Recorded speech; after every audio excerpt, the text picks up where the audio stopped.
What's up, YouTube? It's your girl Jasmain.jewel, shining bright, taking flight, and reaching new heights. And in today's video, we're going to be talking about God can do what he wants to do. So, like, maybe within the past month, I was reading in Matthew, as y'all know, I'm going through the New Testament, and there was a parable about how this, I guess, business owner, he was hiring people to do a job. So he would hire people at, like, let's say 5 a.m. At 5 a.m., this is not word for word, but this is similar. I can't remember the verse. I can't find it at this moment, but I just kind of want y'all to get into the perspective. This is like the story. It's not the exact time. It's not the exact amount, but it's the story. So at 5 a.m., he pays this person $5. At 10 a.m., he pays another person $5. At 3 p.m., he pays another person $5. At 5 p.m., he pays another person $5. And the person at 5 a.m. gets upset because it's like, I've been here all day and I'm getting paid the exact same amount as the person at 3 p.m. If this happened today in this world, we would be really upset. But this is an analogy to God's kingdom and what he wants to do with his miracles and his blessings. So when God decides to bless someone else, and we see this all throughout the Bible. We see this with Joseph and his 12 brothers. God decides to bless the last son. We see this with David and his brothers. God decides to choose him as king. We see this in, we was just reading this. I believe it's Luke 16. Or no, Luke 15. It was the prodigal son, where the prodigal son comes back and he blesses him with this lavish party and this robe. And the son that's been there working, being obedient, gets upset because it's like, I've been here the whole time and I haven't received this treatment. We see this with Jesus leaving the 99 to go find the one. We see this all throughout the Bible, how Jesus do things that may seem unfair to the human understanding, but God is a righteous and fair, just God.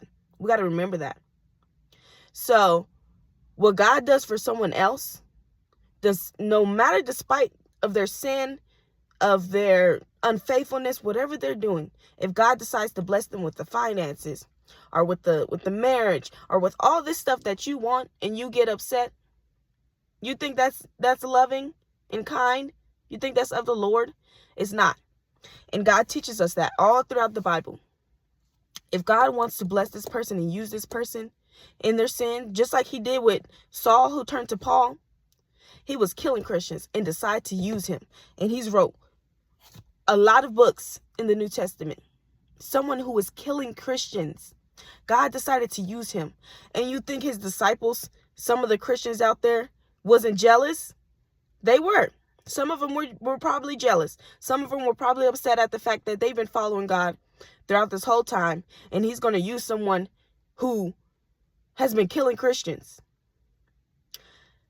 And it's up to God to decide how he wants to use you. So if you're someone who is strung out on drugs, who is addicted to sex, who is always constantly smoking and drinking, who feels like so unclean and unworthy of the love of God, you are not. We see this throughout the Bible. You are not. You are the main person that he wants to use. You are the person that he's going to use to help other people who have been in the same situation as you. So why do you think God won't use you when he's done it time and time again?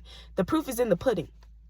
He will leave 99 righteous people to go find you an unrighteous person, to change your life, to show you his love so that you can be transformed, so that you can spread that love to others, so that you can show others, hey, I was doing the exact same thing. God came into my heart. He saved me and transformed my life, and he can do the same for you. It's you know how there's a vicious cycle? It's a positive cycle with God. It is a positive cycle. Sorry, 10%. My phone is on 10%. So allow God to use you. He will use you whether you want to be used or not. It is God's choice. It is God's finances. It is God's plan. What he wants to do in your life is his business. You can't tell him nothing. You can't tell him nothing. Nothing. Do you know how powerful and big this man is? You can't tell him nothing.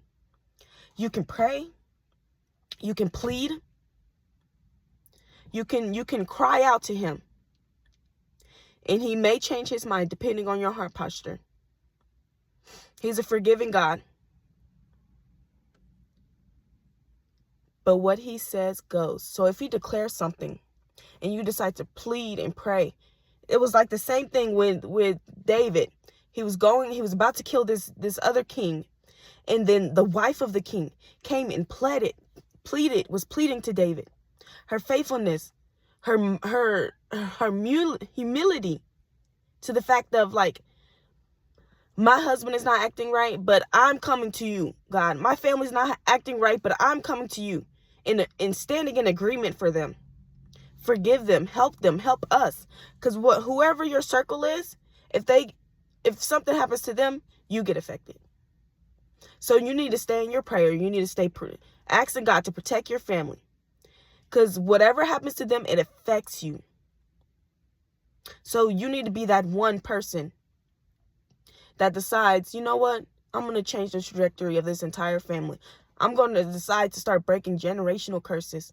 I'm going to decide to start now. You can do it. God can use you. If he's already declared something over your family's life that you don't want declared over your family's life, plead to him, just like that woman pleaded to David, to spare her and have mercy on her. If God has allowed something over your life,